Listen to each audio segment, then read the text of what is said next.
Like I said, today we're going to be kind of taking a look at what we call XSection on steroids, or basically just the geomodeling cross-section. All your work that you do inside of XSection, it can be done in geomodeling as well, plus many, many more options. And so we'll take a look at some of those options and what can be done over there. So first, just kind of a little introduction on what exactly is GVERSE Geomodeling cross-section. So GVERSE Geomodeling is a redesigned smartSECTION. For any of those of you that have been with geographics over the years, some of you even from the beginning, you may remember the smartSECTION application having been brought over. And it was more of an interpretive tool that we were able to kind of expand based on some of the stuff that you did inside GeoAtlas and XSection. We've done a lot of work to it over the years. So back in the 2017.1 release, we released it as GVERSE Geomodeling instead of the old smartSECTION name, and gave it a couple changes. The key one here being that it is now updated to a 64-bit environment. 64-bit environment, it can handle a lot more data, do a lot more things, and just give you a more robust model program to work with. It includes features that are not available in XSection. Some things that you want to do there in XSection, you can't do them there. You can bring it over into geomodeling and do those things. Those things are going to include like unconformity trimming, the fault offsetting, conformance tools, unconformity networks, fault networking, fault gapping, unconformity gapping, and then also different types of cross sections you can build in there that you can't build inside of XSection. And one of the key differences you can see kind of from the image there right away is that these surfaces are based on a grid from one of 3 data sources, allowing for more detailed correlation lines. So I know the big question is always, why do I want to switch from XSection? And I know some kind of learning a new tool can seem kind of daunting from time to time, but this is a bigger and more powerful tool. You have a lot more things to play with in here. Again, the key one being that it's a 64-bit application, so you can allows for larger cross sections and more data in the cross section. If you ever tried to open up 200, 300, 400 well cross section in XSection, you may bog the system down. Takes a long time to open. It's still a 32-bit application, so there's some limitations there. The geomodeling cross section doesn't have a lot of those limitations. When you look at a deviated wellbore track in here, you get a better rendering quality compared to that when you take it into XSection. Near the heel of the well, you might notice that it appears more blocky in that area. Here, rendering quality is a little bit higher, so you don't really get that problem. Unconformity trimming, I mentioned that before. You can bring in, using an unconformity engine, where surfaces truncate on top of another one. It'll stop that surface from continuing on any further, and you can build kind of an unconformity network in the area, maybe for channel surfaces or anything else that you're trying to build. It has a mode in here for quick picks. As you're picking your tops, either in XSection or even here in the geomodeling cross section, every time you click to make a pick, it has to save that pick to the database, and it may take a second or two to refresh the model and get everything in there. With quick pick mode, it allows you to quickly pick several picks all at once, and then save them all with a single click, as opposed to waiting for every update to happen as you click through there. Mentioned before, you can do the fault and unconformity gapping. With that gapping, you can see the kind of the missing section between those where those tops are in that cross section. Kind of get an idea of what's in that area that's missing information. It's a live model, so any updates that you're doing to the cross section, it'll update the map, it'll update the 3D view, it'll update everything all at once. And you don't have to redraw, regrid, or recreate maps or anything else like that. You have 4 types of cross sections as opposed to the 2 that you see in XSection. You still have your well-to-well and your projected cross sections, but you also have 2 other types: buffer projected cross section and a block diagram cross section. And we'll take a look at some of those different types in here. And there's many more. Some smaller changes here and there as far as layout goes, options, draw modes, and another big change that we'll kind of see as we look in here. The best part about it all, though, is that you don't need to recreate the wheel. All your work that you've been doing inside of XSection, you can bring that over directly into your geomodeling interpretation. Cross sections, templates, the way that the cross section is being displayed, all that can carry over directly, so you don't have to recreate templates, repick all of your tops, or do anything else. It's all from the same database, and you can just bring that all information over when you go to save your cross section. We'll take a look at that here at the start, how that can be done. And again, like I said, it's using that same database, so all your picks are brought over into the geomodeling interpretation without you having to go and repick everything. I said that same database. So let's go ahead and take a look. So I'm going to start here in XSection. And cross-section, I'm certainly familiar with, doing all your work in there. With that cross-section, I have my 3 wells in here with a couple of tops being displayed. I've got it laid out the way that I want, using the template that I want that I've built in Prism or GVERSE Petrophysics here in the new release, and as well as a couple display options up at the top, a little bit small right now. But what I can do is that template, as I have that cross section, I just want to bring that over directly into geomodeling. I don't want to have to recreate this all again. So we're going to come up here to the top and we're going to File, Save As. When I save the cross section, there's actually 2 options in here. There's your typical cross section option, the XSD file. Those are your XSection cross sections. They get saved into the project folder, and then you can access them at any time you want simply by double clicking to open them. The other option is your XML format or an SSDX file. That is SSDX standing for smartSECTION as opposed to X for the XSection. That is your geomodeling cross section. So I'm going to go ahead and choose that option, but I also need to save it into the specific interpretation that I'm working on. So here's my interpretation folder, Unconventional Resource. I'm going to go ahead and open that one up, and I'll see there's a couple of cross sections I've already been working on in here. And I'm going to go ahead and save this one in here, calling it from XSection so I know where it's coming from, and then just hit the Save button. And that's it. So that cross section I can now use directly into my geomodeling interpretation. So let's go over there. Here's my my geomodeling interpretation. Got a couple layers displayed in here, the wells that I'm working on inside of this area, as well as a couple surfaces that I want to work on in here as well. For more information on how some of this was set up, we do have an older webinar that we did with the release of our GVERSE Geomodeling called Geomodeling 101. I think I did that, I don't know, a year and a half ago or so. But the same rules still apply with the new release. So you see, if you're more interested in starting from scratch on how to build and work inside of a geomodeling interpretation, go and check that webinar out. I think it's pretty informative. Yeah, so in here now, I pull up here, and these are all the cross sections that I've been working on inside of my interpretation. Now I brought that one over from my XSection cross section. Remember, I called it from XSection. So let's go ahead and refresh my my view. It's going to go ahead and go back into my interpretation folder, look for all the information that's in there, and then pull up that cross section. So that, like anything else in geographics, is all folder based. That interpretation folder I can open up in here, and I can find my cross sections as well as any other templates that I work on in here, and we'll look at templates here in a moment. But because, again, a lot of this is portable, I can copy these cross sections and templates from one interpretation to the other. So I don't have to, again, recreate or repick cross sections constantly all the time.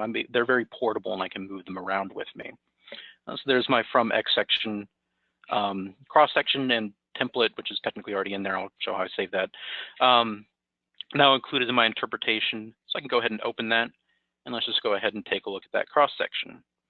So I didn't change my cutoff on the bottom of that well, but that cross section looks very similar to how I had it in XSection, with a couple differences. You'll see the surfaces are drawn a little bit differently, but I can go back and compare that to, so using the same template at the top of the cross section. I'll have the same setup here for the well ID, well name, operator. All that information is displayed up there at the top, exactly the same way I had it in XSection. The same surfaces that I was looking at over there, basically, or in the layout changes I've gotten there. Basically, anything that I had set up over in that cross section is then brought over into this cross section. So if I really like that template, the way that I've got that set up, I can immediately go ahead now and save that as a template. Save as template, and then I could then use that for future cross sections as I go through there. And again, as I showed before, I already have it saved in there from XSection template. So there you go, brought over, done. All I needed to do is just save it as that type, put it into the interpretation folder, and that exact cross section that I was working on over there in XSection is now available here to me in my geomodeling interpretation. Now, I mentioned before, like I said, there's going to be some key differences between the two. First one you'll notice right away is the way that the surfaces are being drawn. The geomodeling tool is basing these picks and all the information on particular surface grids that are being used to interpret the surfaces that I have in here. And those surface grids are going to be coming from one of three locations. That's either going to be your data points from Wellbase, your formation picks from the Wellbase database, an isomap grid.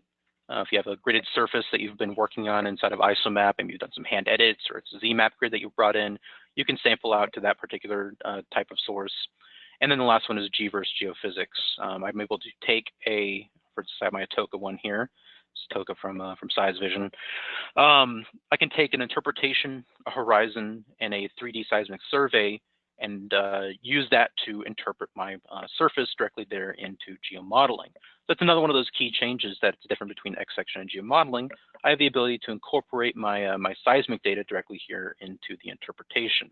So I can compare my Atoka surface from well-based formation picks to my Atoka surface from the seismic horizon that I've been working on in my interpretation, which you'll see here in the cross-section. I'm just going to scroll down here. This is the orange surface is the Atoka, black surface is the Atoka from SeisVision. So again, you can kind of see some key differences in there for that particular surface. So it's a bit more interpretive now. I'm able to kind of see what the surface is doing between the wells as opposed to just straight line connection from one top to the next, like I typically see over an XSection. But I'm able to toggle that as well. I'll look at some of that here in a moment. But I mentioned previously, I've just saved this template that I can then apply to other cross sections. Down here along the bottom, I can go to the templates tab. Then I'll be able to see the various templates that I've built inside of my interpretation. The one that's in red with the brackets around it, that is my default template. That means any cross section that I open from here going forward, it'll automatically open using that particular template. So instead of pulling from a drop-down list, it's just going to apply default. But if I need to change it, simply right-click and apply that template. And that template and any changes associated with that template will then be applied to the cross section. And that goes for everything, like exactly like you do in XSection. Whatever petrophysics template you're using, what layout options you have, what draw modes you're in, all of that gets applied to the cross section there immediately. And again, you don't have to go through and close your cross section, open up a new one, and choose a template from there, or load a template or anything else like that. You just apply it from the list here directly. Going through the other tabs here, surfaces. If I want to toggle off surfaces or add surfaces to the cross section there, I can simply check the box over here to toggle them on or off. And then they were taken out of view temporarily there in the cross section. If I want to add more surfaces to this, that is done through my GeoSurface model properties. So all the surfaces I've been working on, this is coming from my whatever strat column you have active in the project. So you can go through there and add additional ones or remove them from the model entirely if I don't want to use them anymore, simply by checking the box next to it. With those surfaces, you can also tell where they're being sampled from. So my Atoka from SeisVision, I'll see that it's sampled from seismic, as opposed to the other ones which are sampled from well-based data picks. And then the last tab here is your active well. The active well tab can give you information. Whenever I click on a well, what type of data do I have available for that particular well? In this case, I can see my vector curves, what curves specifically the well has, and if there are any rasters, which I don't have any for this this particular well in this particular project, but you'll see them listed under log images. So you'll know which rasters and which curve data is available in that particular well in the cross section. Typically, and again, in XSection, you'd only really be able to see if it has curve data, and you can view that in your edit options. So in your edit options, very similar to what you see inside of XSection. Listed the wells that are in there, that they have vector data. I can highlight the well, and it'll tell me what kind of vector data is available, not specifically what curves, but at least it tells me that if there's field data going from this depth to this depth. So a lot of that is done the exact same way that you do in XSection, applying templates, moving wells around, adding wells, changing the order. Your layout options are done much the same way. You can set your depth interval. You have a couple of different options here in the middle for draw modes. We'll talk more about that in a moment. And then changing the type of cross-section here, proportionally spaced projected cross-sections, and then your vertical options, whether it's in TVD or MD. And then if you change this to something, say, like proportionally spaced, then you have your option for deviated well options for viewing deviated wells in a cross-section. And then various other tabs in here. Your interpolation that you can do inside of XSection, you can do here in the geomodeling cross-section as well. Digital headers for choosing what gets posted at the top of the cross-section. And then marginalia for adding depth tick marks to the edges of the cross-section, or drawing lines across the cross-section as well. All that can be done much the same way you can do that inside of XSection. So that's kind of the general idea there of that particular cross-section. Bringing that over from XSection into here, Don't have to start over, don't have to do anything else. It's all using the same data that I can then apply to other cross sections as I work in here. Well, let's go back over here to map view. And much like working in XSection and GeoAtlas, I'll be able to see where the cross sections I'm working in are directly there on the map. I can also apply other cross sections to that particular map, so I can get an idea of what lines I've drawn in the area, what other wells or wells I've included in cross sections. So instead of building a layer and displaying that and having to update the layer constantly as you build new cross sections, here I can just toggle them on or off with the click of a button, and it'll show me that cross section on the map. Let's go and open up this cross section here. This is my vertical wells cross section, and take a look at some of the different kind of draw modes that I can use in here. So this is a similar cross section to the one we were looking at before. Same 3 wells, but just in a different orientation. The draw mode we've been looking at so far is something called true space mode. True space mode is using that grid between the wells to kind of interpret what's going on in the entire area, as opposed to just the connecting the dots between the tops you have in the cross section. But if you happen to like that view, like the cross sections that you're working on over there, where you just get the straight line connecting between those, I can toggle that view on here as well. I'll right click in here and go to my draw modes option.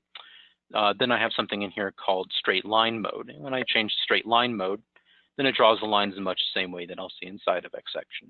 Just pick, draw the line between those. It's picking here, drawing the line connecting the dots to the center of my log template. I can also change the draw mode for that. So instead of being center to center, I can go edge to edge. And that goes to the edge of the log on both sides of the log there, and then connects the line to the next well over from there. And so you can toggle those on and off there just simply by going to your draw modes. You may also notice off to the right of that is a keyboard shortcut. One of the things that geomodeling has that XSection doesn't have is keyboard shortcuts. So making these a lot easier to toggle on and off without having to go searching through menus all the time. So you can switch between the various draw modes. For instance, my true space mode and my straight line mode here is toggled with the F8 key on the keyboard. So I can just hit that back and forth between the 2 different draw modes. Another one is if I want to view this cross section in a stratigraphic view as opposed to a structural view, I can select the surface here, hit the space bar, and flatten on that particular surface. And then if I want to go back to my structural view, control space bar to switch back. So very easy to toggle back and forth between those 2 views. And as you go through the various kind of different draw modes or anything else in there, you'll be able to see what the keyboard shortcut is to do that. And you'll see that through various tools as well. If something has a keyboard shortcut, it'll tell you what it is next to the view there. So again, it's very easy to toggle back and forth between various things. So we'll take a quick look here at, I'm going to take this to, edge to edge. Take a quick look at picking tops in here as well. This is going to be something you're going to be doing fairly commonly inside of your cross sections. Picking tops is handled pretty much very closely to how you handled them in XSection. First and foremost, you're able to take a top, click and drag it to a new position, and update the model that way. Now you'll notice as I do that, it takes a moment to refresh everything. I saw a little wheel spinning as it's updating everything. While it's doing that, it's updating my cross section, the database, my map view, and a 3D view all at once simultaneously. So as I'm going through there and picking tops, you may notice sometimes I click, have to wait for a minute to save it and update everything, click to make the next picks, and wait for it to take a moment to save everything.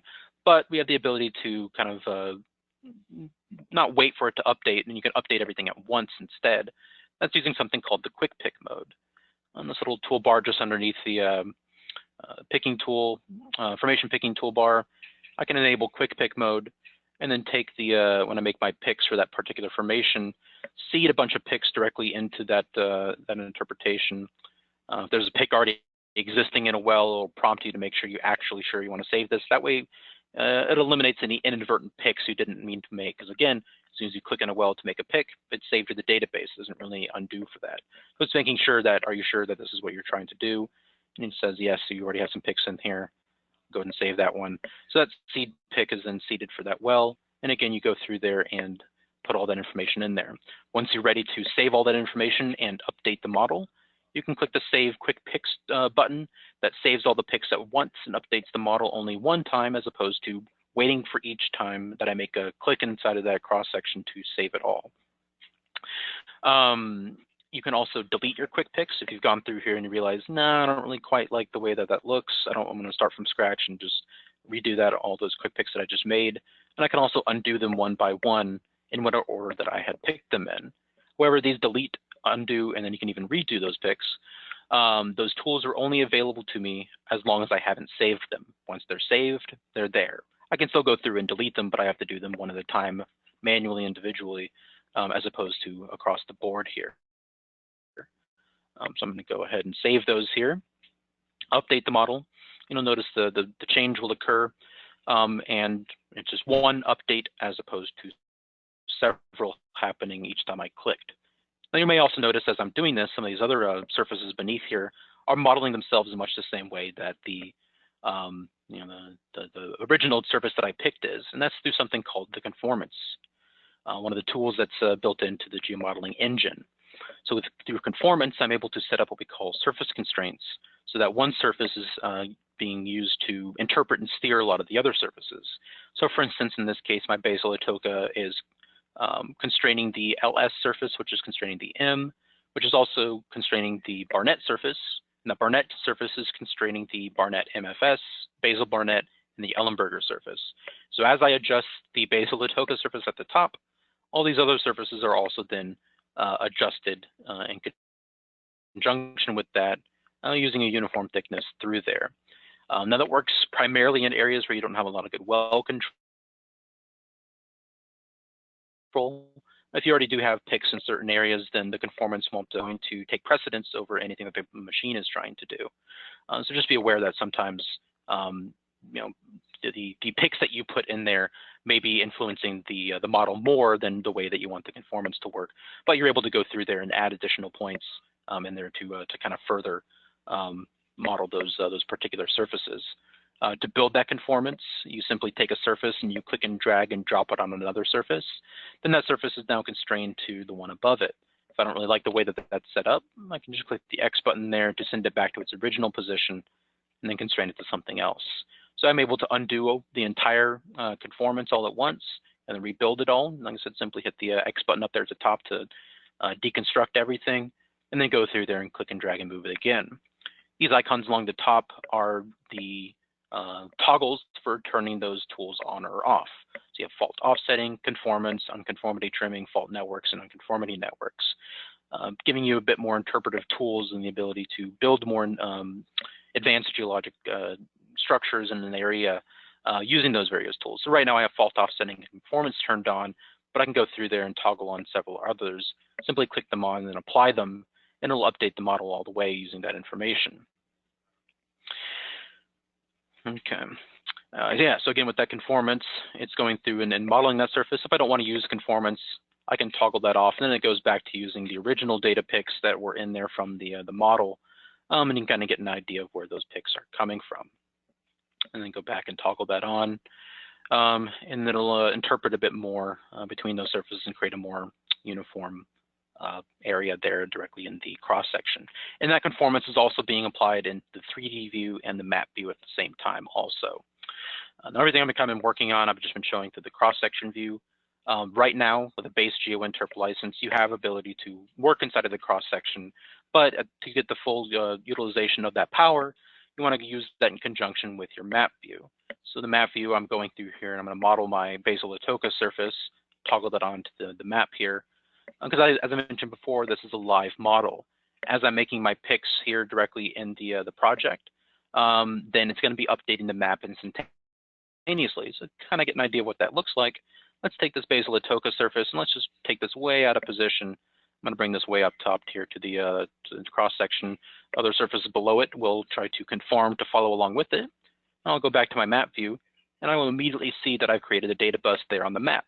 I don't have to regrid, recontour, redraw, recreate these maps or anything else like that. It just does it instantaneously, so I'm able to see right away that pick that I just added to the database, does that look okay in conjunction with the rest of the information that I'm building. So I can tell that one's not correct. I'm going to bring that back down to where it was, I think roughly about here or so.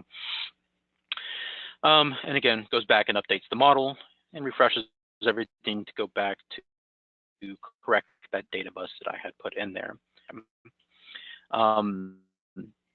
let's go ahead and I'm going to take a look at, oh, one more thing, I'll go back over here.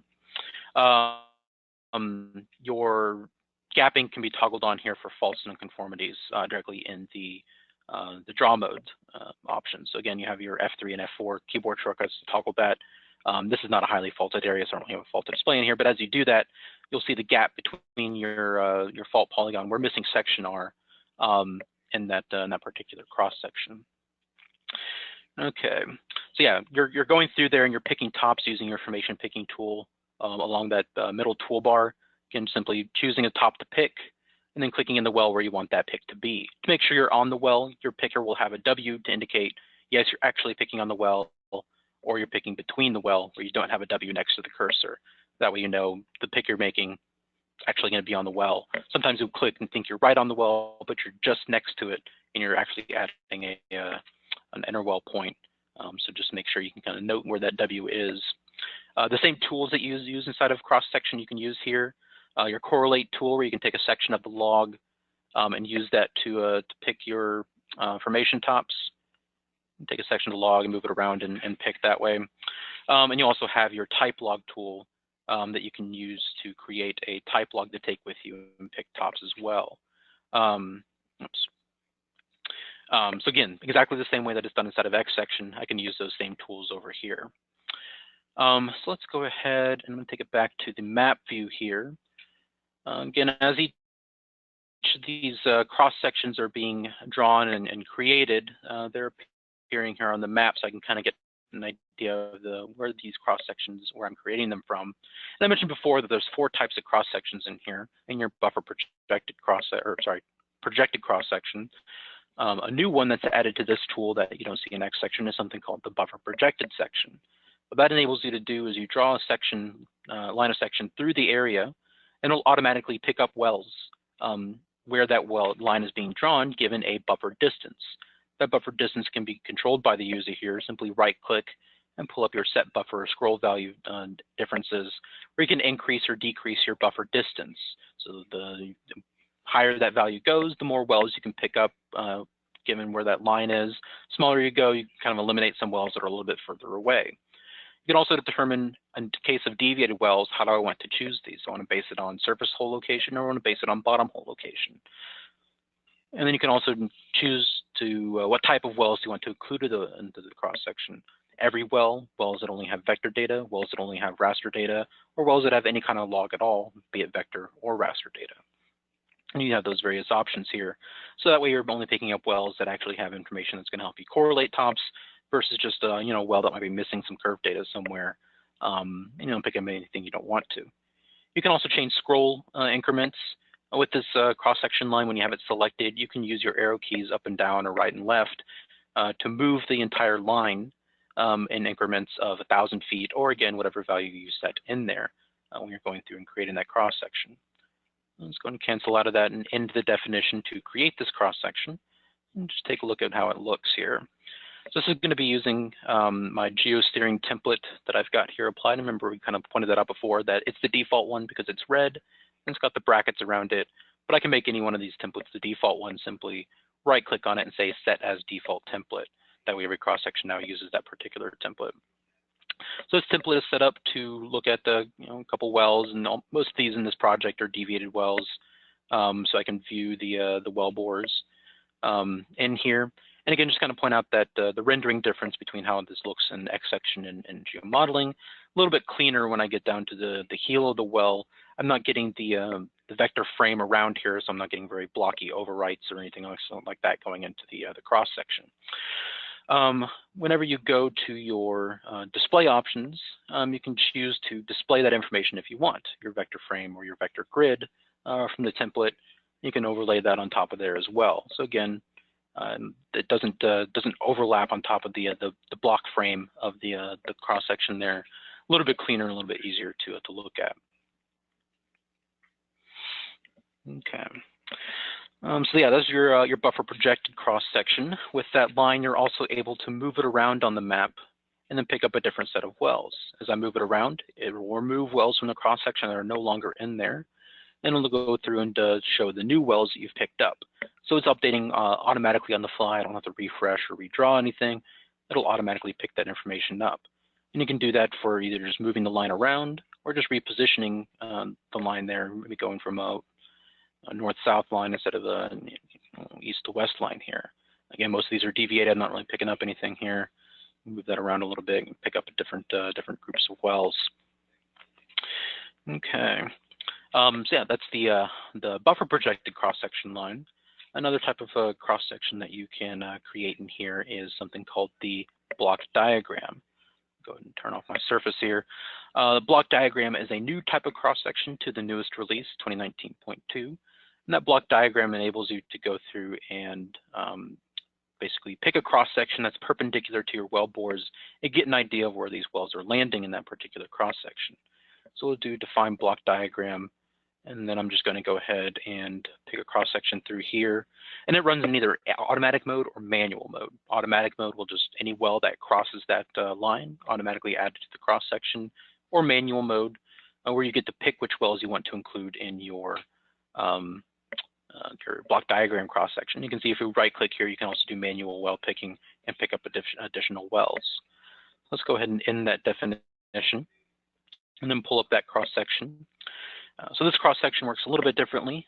All the wells, so we're running perpendicular to my well bores. These wells are basically coming in and out of the screen at me here, represented by the dot there in the cross-section.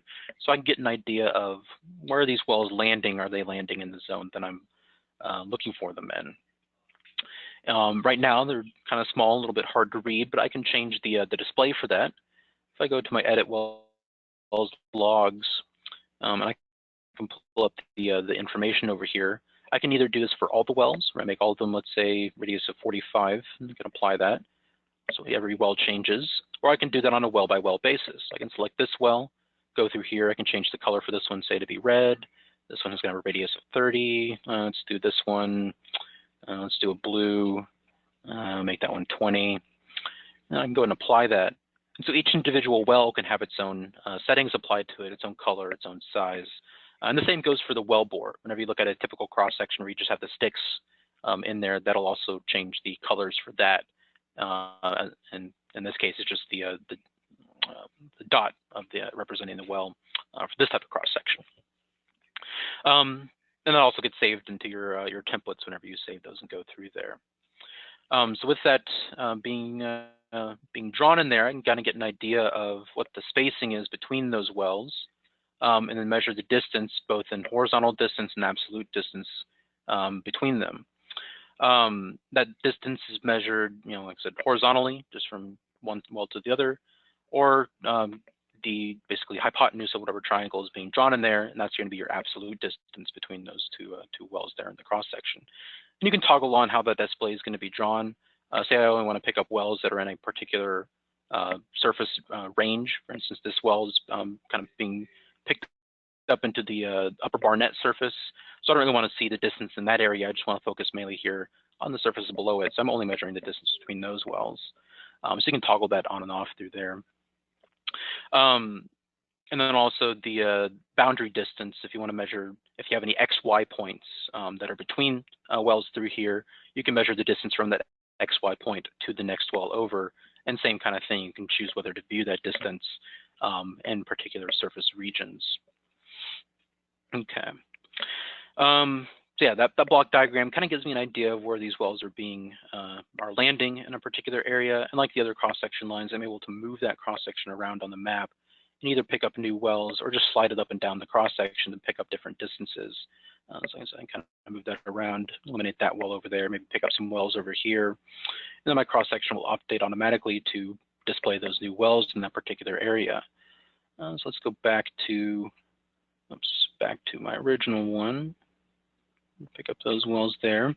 One other thing I can do with that is, given the distance here between these wells, I can go ahead and also calculate what the percentage of that well bore is inside of the zone, as well as what the horizontal distance is in that particular area, like cross-section wells and zone. So I take the 4 wells I have here in that cross-section, and I want to figure out what's the lateral length and what percentage of that well bore is inside of a zone defined by me. And that can either be based on a zone manager zone or just 2 surfaces I'm choosing in here. And those surfaces are sampled either from well-based data points, your isomap grids, or your seismic surface. Again, however you set that up in your geomodel properties. So with these particular surfaces, I can calculate that information, take those four, calculate them, and then it'll tell me information from there, kind of start, where does the well start to deviate, at what depth, with the lateral length of that wellbore is inside of the zone, and then what percentage of the wellbore is inside of that zone. So I can see those are all 100%. Nothing's dipping in and out anywhere, assuming the driller team didn't make any mistakes through there. But you can use that to kind of go through and QC some of that information. So I did that there for just the wells in the cross-section, but you can also do it from the map view for every well inside of your project and kind of calculate it the same way. That information you can save out to Zone Manager, you can copy that to the clipboard, or you can save it as a text file for later use if you need to send it off to somebody or anything else like that. Like I said, saving the Zone Manager, you can save it in there and run calculations on it or query on it or do anything else you need. Okay, so those are the four types of cross sections that you can create there from the GeoModel. As you're going through there and kind of working inside of these cross sections, it's also drawing that fence diagram directly here into your 3D view. So with these cross sections, if I want to kind of create pseudo, let's say like pseudo inlines and cross lines through an area, I can overlay my seismic data directly here into that these cross sections. I can go and open these up, and I'll just drop a couple of seismic backdrops in here. And when I go back to my 3D view, I'll be able to see the seismic backdrop appear on that fence diagram. And so I can see where my surfaces are in conjunction with my seismic horizons. Now, when I model these surfaces through here, I can also view them in that 3D view and kind of just get an idea of where the whole surface is, as opposed to just working with the full, checking where the tops are on the fence diagram. But also there in the cross section, I'm able to go through here, and I could even pick these formation tops directly into the to pick the tops directly there on the fence diagram using a formation picking tool over here. So whatever is your active surface there, I can go through, pick tops in my fence diagram. You can only pick on a fence diagram. I can't pick out here in 3D space. But whenever I do that, it'll update the 3D view, the map view, and the cross-section view. Again, the entire thing is a live model. Any pick is going to update across all three of those. And so we'll take that back over here to map view. So some of the things I've been showing off in here, as far as things that go on the map view in the 3D view, is part of an updated package. That's the geomodeling package that you can get. However, everything I've been showing off so far in the cross-section, that's part of your base package. If you have XSection you've been working in there, you can do all that work inside of your geomodeling cross-section at no extra cost. So it's a good idea, I think, to kind of take full advantage of that, get a lot more interpreted, and you can do a lot more work inside of here. And it can be a little bit easier working in a 64-bit environment instead of the 32-bit environment, so that your cross-sections are a bit more powerful, and you can include a lot more data in there and just do a lot more with them. So as you can see, it's our XSection, but powered by Steroids. So with that, we'll jump back over here. And are there any questions? Thank you so much, Andrew. We do have a number of questions from the audience. Let's start off with the first one. How are interpretations saved? Are they project or user specific? Okay. Your interpretations that you're working with are going to be specific to the project, and they're going to be specific to the AOI that you're currently working in. So whenever you work in here, if I go back into my interpretation and let's say I change to a different AOI, then it's going to prompt me to save my interpretation because I'm no longer in the AOI that interpretation is part of. So that way you can kind of work in different regions. You can work in the global area and work with every well in the entire project, or work in smaller regions inside of the AOI, and then each interpretation is saved directly there into that AOI. Each user can use somebody else's interpretation, or you can create your own interpretation. So not necessarily user specific, but each user can have their own, excuse me, and work with them. The things that you do in your interpretation will not affect another user's interpretation, with the exception of your formation picks, where you pick tops depending on your source hierarchy and how resources are being handled. The other user will see those picks, but how you choose the sample source surfaces, whether it's going to be from seismic, whether it's going to be from well base, as well as which cross sections you have and you're working with, will be different from somebody else's interpretation. Okay. The next question is, how do I convert legacy cross sections to GVERSE sections? You may have already answered this one during the presentation, but. Mhm. Yes, that was the first thing we did at the beginning. This is a cross section that I have from XSection. Whenever you go to save it, you do a save as, and then you change the save as type. Instead of the typical cross section XSD file that's used for XSection, you save it as an SSDX file, XML format, and you just save it into your specific interpretation folder that you're working in. Once it's saved, you'll be able to use that in your interpretation. And before, whenever I brought that over, you simply just have to refresh the view, tell it to go back to the interpretation folder and check for any changes, and then you'll see that cross section appear. So they'll be able to be brought over pretty easily there with that save option. Okay, thank you, Andy. And the next question is, do you have any examples of raster logs to show? I don't have any in this project. Let me try and switch gears here real quick. I might have a better example here in just a second. Yeah, this one just kind of has some vector data, but yeah, raster data is handled again very similar to kind of how you'll handle it in your inside of XSection. Cancel and close that. Let's see, it should be my Williston project. Whenever you go in there to apply a raster image into your interpretation, you have the ability also to swap the raster images real quickly off of the cross section simply by swapping in and out of the template that you currently have open at the time. So I'll show an example of that here. Wait for this to open. The only thing that one of the differences between XSection and geomodeling is that XSection has something called the raster template. The raster template enables you to view 3 raster images at once in your cross section. This one does not have that. Let's see. You only can view 1 raster image per well at a time, but like I said, it's a lot easier to swap those in and out. So this third well in the cross section right here has a raster log available. You see the R next to it, and I can see down here it's got 2 images. So we'll go ahead and take a look at that one. With this well, I'll kind of zoom in. Now I'll just full size this.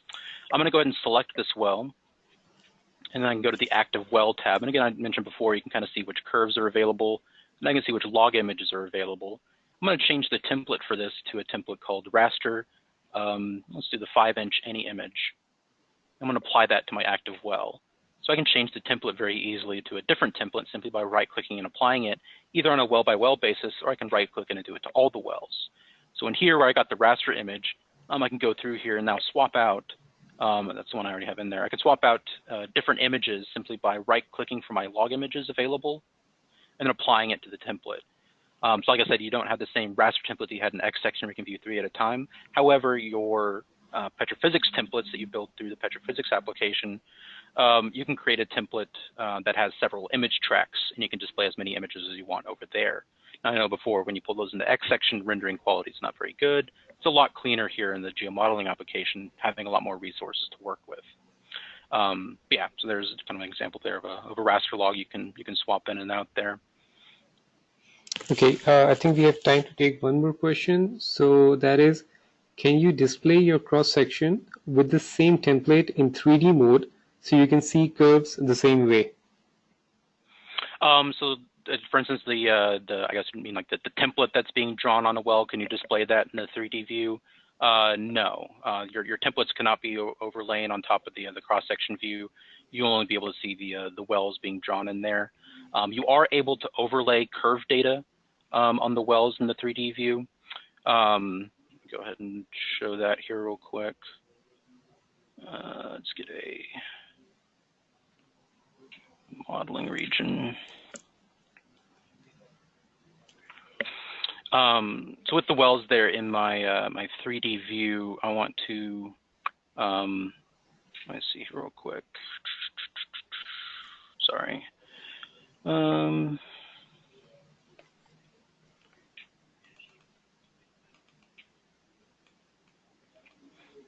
Okay, so there's the wells, and I want to